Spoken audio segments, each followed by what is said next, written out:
It was a cold afternoon, the kind where the wind feels like it cuts right through your clothes.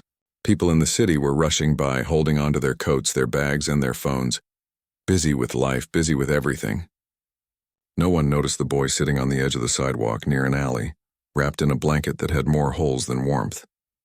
He didn't have a home. He hadn't had one for a while now.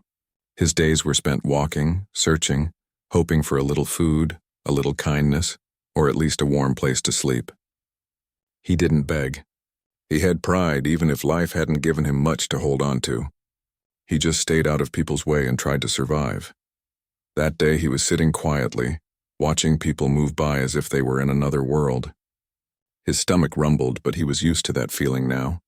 Hunger came and went like the wind. Then he noticed something. Across the street, near a quiet corner, a woman was standing next to a car. The hood of the car was up and steam was coming out. The woman looked worried, one hand on her stomach and the other on the car.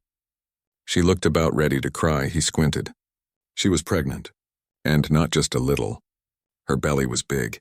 She looked like she could give birth any day now. People passed her just like they passed him every day. No one stopped. No one looked. But he did, and something told him she needed help. Right now. He stood up slowly, pulled his blanket tighter around him, and crossed the street. His shoes made no sound in the snow, and he stepped carefully so he didn't scare her. "Ma'am, are you okay?" he asked softly, stopping a few feet away. She turned toward his voice. Her eyes were filled with worry. She looked tired, cold, and scared. "My car, it just stopped. And my phone's dead. I don't know what to do.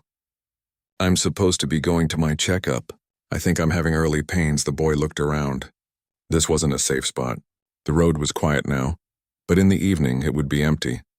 No taxis, no help, and the cold was getting sharper. "I can try to help," he said. "I don't know much about cars, but I can get you somewhere warm. Maybe a shop, a gas station, or a clinic." The woman looked at him closely. He was young, maybe 13 or 14. His clothes were torn, his face thin, but his eyes were honest. "You don't have to," she said, trying to smile. "I want to," he replied without hesitation. She nodded, placing a hand on his shoulder for support. That's when he realized she couldn't walk far. Every few steps she stopped and breathed heavily, holding her stomach. "You're in pain?" he asked. She nodded slowly. "A little." He looked around again. The snow was beginning to fall heavier. There were no taxis, no buses. No one was stopping. He looked back at her. "You can't walk far like this. Do you trust me?" She hesitated, but then nodded. Without another word, the boy bent down and crouched in front of her. "Climb on. I'll carry you. I'm strong." "What?" she said, surprised. "You're pregnant. You need to get off the street. You can't stand out here." His voice was calm, firm. Slowly, carefully, she climbed onto his back. He tightened his arms under her legs, making sure she felt safe, and then began walking, one step at a time. People stared. Some looked confused. A few whispered. But the boy didn't care. He kept his eyes ahead, focusing on the lights in the distance. He knew there was a clinic a few blocks away. He had passed it before, hoping to warm up by the outside vents. Now it was their best chance. The snow was falling harder now.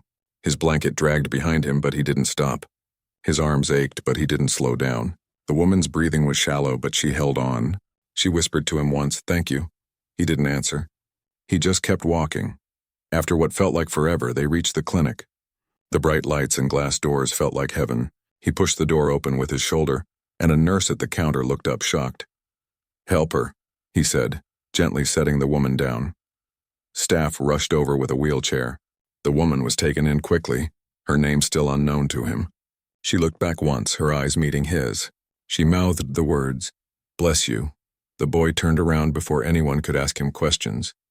He didn't want attention. He didn't want trouble. He just wanted her to be okay. He slipped back out into the cold, pulled his blanket around his shoulders again, and disappeared into the snowy street. He didn't know her name. He didn't know she was married to one of the richest men in the city. He didn't know she was important. He didn't care. All he saw was a woman in need. And he did what most people with warm coats and expensive cars didn't do. He stopped. He helped. He cared. That night he found shelter behind a bakery. The smell of bread warmed the air, and he closed his eyes, smiling softly. He didn't eat much that day, but his heart felt full. Somewhere in the city, a woman rested safely in a hospital bed, thinking about the boy who had carried her on his back like an angel in the snow. She had no name for him. Just a memory. And a mission. She wouldn't stop until she found him again. The cold morning air felt sharper than the night before. Clouds still hung low in the sky, and the wind blew steadily, rattling tree branches and lifting small bits of trash on the empty road. The homeless boy, who had spent the night next to the broken-down car with the pregnant woman, hadn't slept.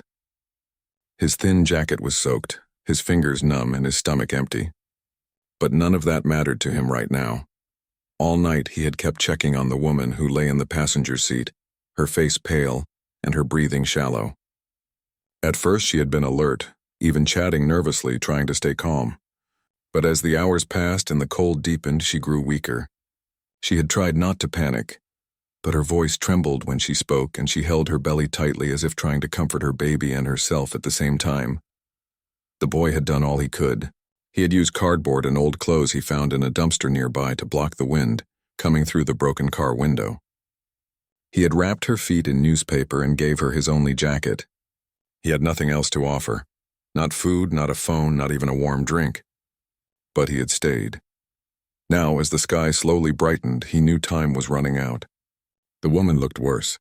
She didn't speak anymore, just nodded weakly when he asked if she was okay.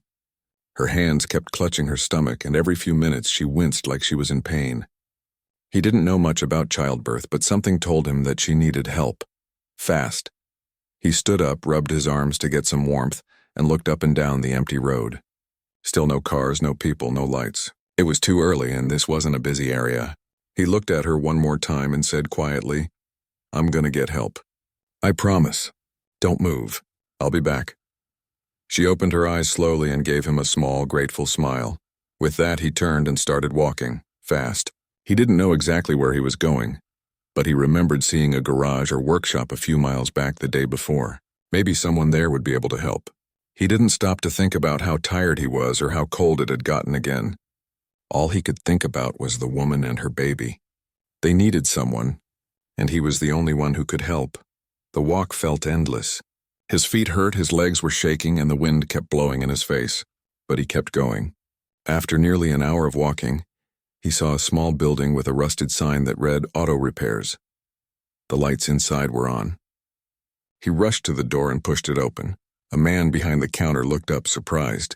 "Hey, you can't just run in here like that," he said. "Please," the boy said, out of breath. "There's a woman. A pregnant woman. Her car broke down. She's really sick. Please help her." The man raised an eyebrow. "What? Where?" "On the road back there, near the old warehouse. She's been there all night. I stayed with her. She's not doing good. I think the baby's coming." The man hesitated. "You serious?" "I swear," the boy said, his eyes wide and desperate. "Please, you have a car. You have tools. Just go look. You don't even have to believe me, just come." The man looked at the boy for a long second. He could see that this wasn't some prank. The kid looked frozen and dead serious. "Fine," the man finally said, grabbing his jacket. "Let's go." They jumped into the man's old pickup truck and drove fast down the road. The boy guided him as best he could, pointing out familiar spots until they reached the broken-down car. The mechanic's face changed the moment he saw the woman slumped inside. "Get in, ma'am," he called out, running toward her. "Let's get you to a hospital." The woman opened her eyes slowly, clearly in pain. The mechanic helped her into the truck while the boy gathered the blankets and jacket she had been wrapped in. They placed her in the back seat gently, and the truck sped off toward the nearest clinic. On the way, the boy held the woman's hand while she cried softly. She was scared, but she kept whispering, "Thank you," again and again. He didn't say much. He just held her hand tighter and said, "You're gonna be okay." When they arrived at the hospital, nurses came rushing out with a wheelchair. The woman was taken inside quickly, and doctors started checking on her right away. The boy stood back, unsure of what to do now. The mechanic stayed with him for a moment, then patted him on the shoulder. "You did good, kid. Real good." After a while, one of the nurses came out and looked around. She spotted the boy and smiled. "Are you the one who brought her here?" He nodded quietly. "She's stable now. The baby's fine, too. You got her here just in time." The boy let out a deep breath he didn't even know he was holding. He nodded again, trying to hold back tears. "Can I see her?" he asked. "I think she's resting now, but she asked about you. If you want to wait, I can check when she's ready." But the boy shook his head. "It's okay. I just wanted to know she was safe." He looked around once more, then quietly walked out of the hospital and back into the cold. He didn't wait for praise. He didn't ask for anything. He didn't even tell them his name. He was used to walking alone, fading into the background. He had done what he could. That was enough for him. Back at the hospital, the woman woke up a few hours later. Her baby was healthy, and the nurses told her she had made it just in time.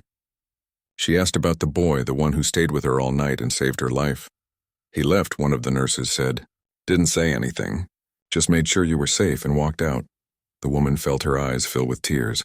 She had no idea who he was, where he came from, or where he had gone. But she knew he had saved her and her baby. She would never forget his face, his voice, or the way he had stayed calm, even when everything felt like it was falling apart. "I have to find him," she whispered to herself. "I need to thank him properly." But finding someone with no name, no phone, and no address was going to be harder than she thought. Its flashing lights broke through the quiet darkness of the empty road as the woman was carefully helped inside by paramedics. Her face was pale from stress, but her eyes still searched for the boy, the one who had run off after making sure she was safe. She wanted to thank him, to tell him how much his help meant. But he was gone, quietly, just as he had come. Inside the ambulance, the woman tried to explain to the medics what had happened, how a young boy she didn't know had come out of nowhere, helped her through the scariest moment of her life, and disappeared without saying his name. "He looked so young," she whispered. "He didn't even have a coat. And he ran all that way, just to find help." The paramedic nodded kindly, but there was no way to track him down. The woman didn't even know where he went after he left the diner. All she had was the memory of his tired face, his gentle voice, and his hands shaking slightly from the cold as he helped her out of the car. She was taken to the hospital quickly, and within hours she gave birth to a healthy baby girl. The nurses called it a miracle, that both mother and baby were safe after being stranded so long in such weather. But the woman knew. It wasn't just a miracle. It was someone's kindness, a stranger, a boy who had nothing but gave her everything he could in that moment. While she rested, her husband arrived. He had been away on business and had driven through the storm to get back once he heard the news. He held her hand tightly, relieved beyond words that she and their daughter were safe. When she told him about the boy, his expression changed. He went quiet. She thought maybe he didn't believe her at first, but then he stood up, pacing the hospital room slowly. "There are people who have everything in the world and still won't help anyone," she said softly. "And then there's this boy. He didn't even have a warm jacket, but he saved us." Her husband nodded. "I want to find him." The woman looked up in surprise. "I mean it," he said. "I want to find him and thank him properly." But the boy had never given his name. He hadn't even stayed long enough to be seen by police or medics. He had simply done the right thing and walked away. Meanwhile, across town, the boy had returned to the abandoned building he sometimes slept in. It was an old bus station that had been closed for years. Some broken benches, a roof that didn't leak too much, and an old blanket were all he had. His legs ached from running, and his lungs still burned from the cold air he'd breathed in while trying to find help. But despite everything, his heart felt light. For once, he felt like he had done something good, something that mattered. He didn't know who that woman was. He only saw someone in trouble and wanted to help. He didn't do it for money or food or shelter. He did it because that's what his mom would have wanted. Even though she wasn't around anymore, her voice still echoed in his head. "No matter how little you have, always help if you can." He held on to that thought as he curled up in the corner of the cold building, pulling the blanket over his head. The city outside was still frozen, but inside he felt a little warmth from the memory of the woman's grateful eyes. The next morning, the woman's husband began making quiet calls. He didn't want to create a public scene, but he wanted to find the boy. He reached out to a few trusted people, friends, colleagues, and even a local news reporter who had covered community stories in the past. Within a day, a small article was published online and in the local paper. It told the story of a pregnant woman saved by an unknown young boy during the storm. It didn't mention names or faces, just a simple line. If anyone knows this boy, please come forward. A family would like to thank him. The article didn't go viral, but it reached the right people. Back at the small diner where the boy had run to ask for help, one of the cooks saw the photo of the icy road in the story and recognized the situation. He remembered the boy running in, breathless, begging them to call an ambulance. He had even given him a small cup of tea while the paramedics were on their way. The boy had disappeared before anyone could ask his name. The diner owner called the number in the article, and soon enough the woman and her husband arrived to ask questions. "Do you remember anything about him?" the woman asked the cook gently.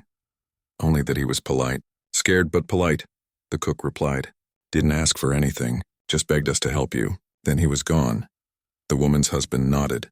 "Do you know where he went?" "No," the cook said. "But there's a shelter nearby. Some of the kids from the streets stay around that area. Maybe check there?" And so the search truly began. The woman and her husband visited shelters, talked to volunteers, even walked the streets asking questions. For days they kept looking. Most people had no answers. Others had seen a boy who fit the description but didn't know where he went. The boy, unaware of all this, kept moving from place to place. He wasn't used to staying in one spot too long. Sometimes shelters turned him away if they were full. Sometimes other kids tried to take what little he had. But in his heart he felt peace. He hadn't saved the woman for a reward. He had done it because it was right. Still, he wondered about her. Was she okay? Did she have the baby? Were they safe? One evening, as he walked past the same diner again, a woman sitting near the entrance stood up suddenly. She had been handing out sandwiches to anyone passing by, part of a small community effort to support those in need. When she saw him, she blinked in shock. "You," she said softly. The boy looked at her, confused. "You're the one from that article," she said. "The woman, the car." "That was you, wasn't it?" The boy looked nervous and started backing away. "Wait," the woman said, "please don't be scared. They've been looking for you. They just want to thank you." The boy froze. "They?" "The woman you helped, and her husband. They're good people. They've been all over town trying to find you." The boy didn't know what to say. Why would anyone look for him?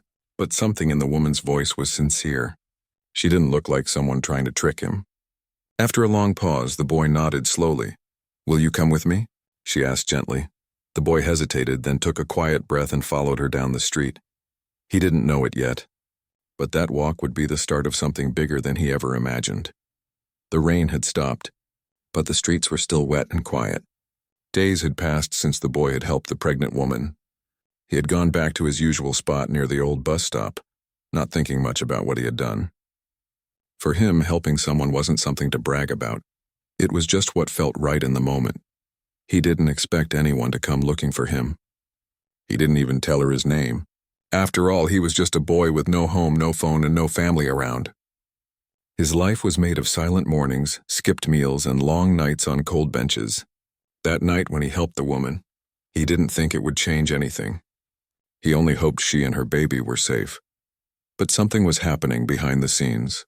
The woman he had helped hadn't forgotten him, not for a second. She kept telling her husband about the boy, how calm and kind he was despite having nothing. She described his torn clothes, his bare hands shaking in the cold as he wrapped his own blanket around her. The way he had looked her in the eye without fear or judgment, just quiet care. It had touched her heart deeply. Her husband, one of the city's most respected businessmen, had listened to every word. At first, he was just grateful his wife and unborn child were safe. But the more he heard about the boy, the more it began to bother him. He couldn't believe that a homeless child was the one who had stepped up when no one else did. People with homes and cars had driven right past. But this boy, this complete stranger, had stopped and given everything he had to a woman he didn't know. The businessman decided he wouldn't let it go. He wanted to find the boy, not just to say thank you, but to help him, really help him. So he began asking around. First, he went back to the area where the boy had helped his wife.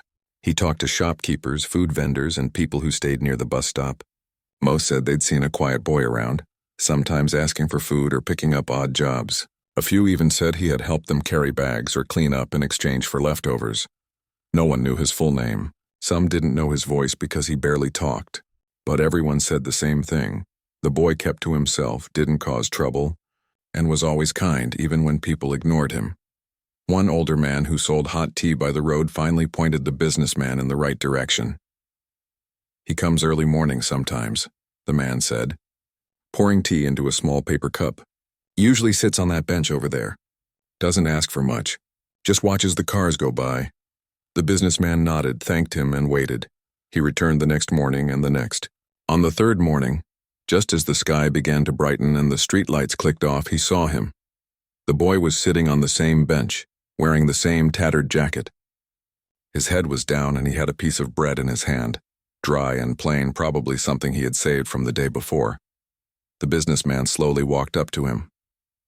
He didn't come too close right away. He didn't want to scare him. "Hey," he said gently, "do you remember helping a pregnant woman last week? When her car broke down?" The boy looked up surprised. He didn't say anything. He just nodded slightly. The man smiled. "That was my wife. You helped her. More than you know. I've been looking for you." The boy blinked. He didn't know what to say. He wasn't used to being noticed, especially not by someone dressed in clean clothes with polished shoes and a fancy watch. "I just wanted to thank you," the man continued. "You helped her stay calm, warm, and safe until help came.